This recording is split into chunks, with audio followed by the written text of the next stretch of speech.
My sister-in-law and I have an agreement. She watches my kids 3 days a week, and I watch hers 3 days a week. This agreement has stood since March 2020 without issues. Any changes have been discussed weeks in advance. A couple weeks ago, we had an argument. The next day, I brought my kids to her house, dropped them off, and left. I didn't speak to my sister-in-law, because when one of us is in a rush, like I was, it's standard for us to just let the kids out, stay in the car, and drive off when you see the door open. I drove to work, about 40 minutes away. When I got there, I had about 20 missed calls, and even more texts, all from my sister-in-law, all saying she didn't want to watch the kids given our argument. Her first text arrived a little before I got to her place, but I didn't see it until I got to work because my phone is always on silent when I drive. I rang her, said I'll arrange to work from home, then come get the kids. She said I have 45 minutes to get back to her place or she would call the police. I told my supervisor the situation, and she said I could leave after I did a few things. This delayed me 20 minutes. When I got back to my sister-in-law's, just over an hour later, she said she'd already called the police when the 45 minutes ran out. I then had to stick around long enough to tell the officer that I didn't abandon my children, there was just a communication issue. Sister-in-law and I had another shouting match later over this. I arranged other childcare for my kids and I've been mostly ignoring her since. However, she reached out and apologized, and has asked if I'd be willing to go back to the old childcare arrangement. I work with kids. If I got child abandonment on my record, I would never work in my field again, which she knew. And her calling the police was a massive overreaction, so if she needs a babysitter she can go whistle for all I care. She said that if I checked my phone, talked to her that morning, or came back when I was supposed to, she would not have needed to call the police, and I did this to myself. As she gave me a warning with that first text and I could have checked my phone or spoken to her directly when I got to her place. All of which she says she would have done if she were in my position, given that we'd argued the night before. I've told her that if she thinks I'm babysitting for her, she's delusional, and she's on her own. Because of my refusal, it's looking like she may have to quit her job because my brother and her would pay more for a babysitter than they would earn from her working. My mother and brother have both called me an arsehole because there were no consequences to her calling the police, and that while she overreacted, she's apologized, so if I really forgive her, I'll let us move on.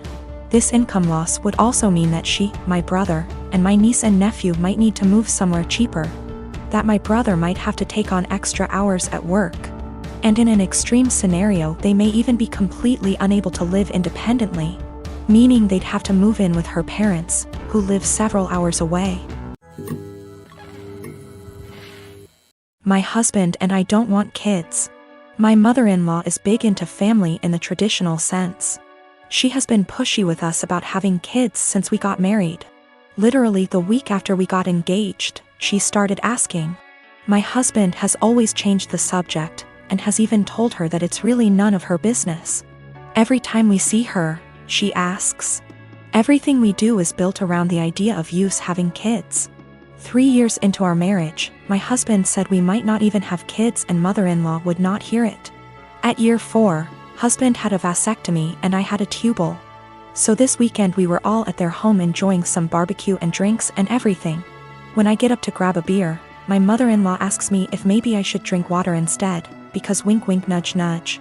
You never know. I was annoyed by this and said, there's really no chance. Mil, all wide grin, said, oh come on. It's time for you two to finally get serious. Put down the beer and tell us when we can finally expect you two to finally make your family official. I said we've been official for about 5 years now, Mil, and drink the beer. Husband laughs with me. Mother-in-law gets more annoyed and says, you won't be real, last names, until you bless us with babies. Husband repeated. After about 15 minutes of the usual comments, I finally snapped and said, husband got snipped. I had my tubes tied. We're not having kids. You need to stop bringing it up. Period.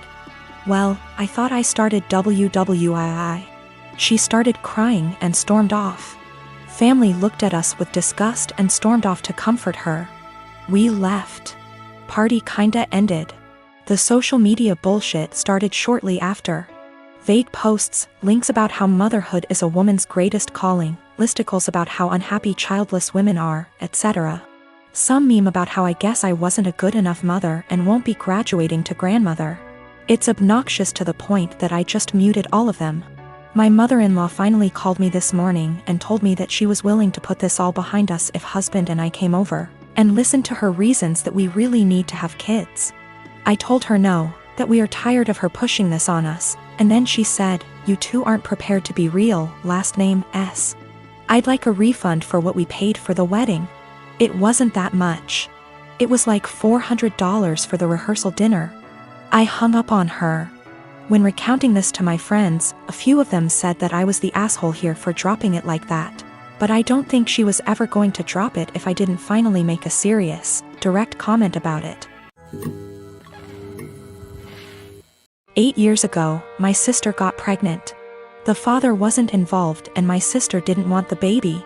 But she also couldn't bring herself to terminate or adopt out to strangers. She approached me and my now ex-husband and asked if we would be willing to adopt her child.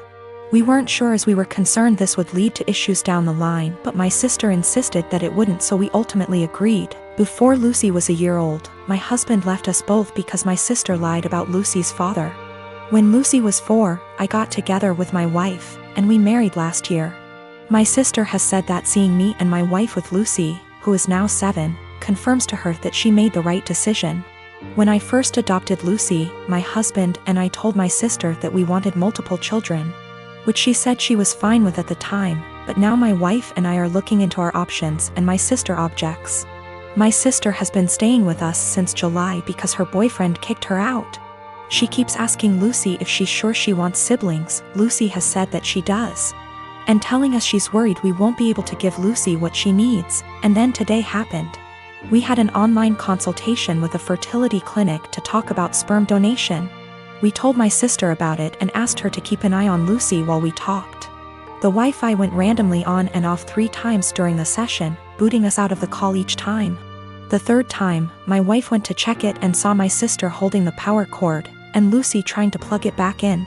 Lucy saw my wife and said, "Auntie keeps turning the Wi-Fi off." Wife plugged it back in. But we could no longer get into the session, and we got an email from the doctor saying that if the Wi-Fi is going to be this bad, then maybe we should try a more local clinic, as we can't do online consultations. When we confronted my sister, she admitted that she wants Lucy to be an only child so she has 100% of our undivided attention, and then said in a sarcastic tone, "Forgive me for only wanting what's best for my daughter." To which we responded that Lucy isn't her daughter. Things escalated until I said that my sister should go stay with our parents, and my wife drove her to their place. Since leaving, a few hours ago, she's apologized and begged to come back, and my parents have also asked me to take her back. But I've refused.